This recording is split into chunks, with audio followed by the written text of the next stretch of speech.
এই সংসারের সব থেকে বড় সুখ কি?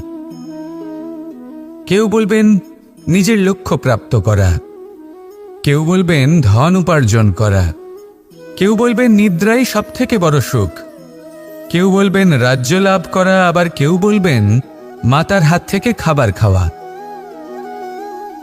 আদি ইত্যাদি। কিন্তু যদি সত্যি কথা বলি, এই সংসারের সব থেকে বড় সুখ হল সেবা করা।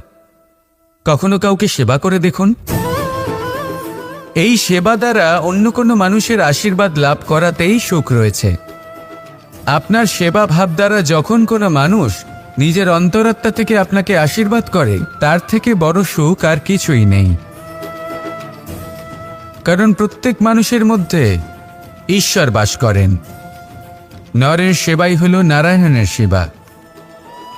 নিষ্কাম সেবা করাই হল সব থেকে বড় সুখ। তাই নিজের অন্তরে সেবার এই ভাব জাগ্রত করুন। যে সুখের কথা আমি বলছি, সেই সুখ অনুভব করেই দেখুন। এই মন সুপ্রসন্ন হয়ে বলবে, রাধা রাধা।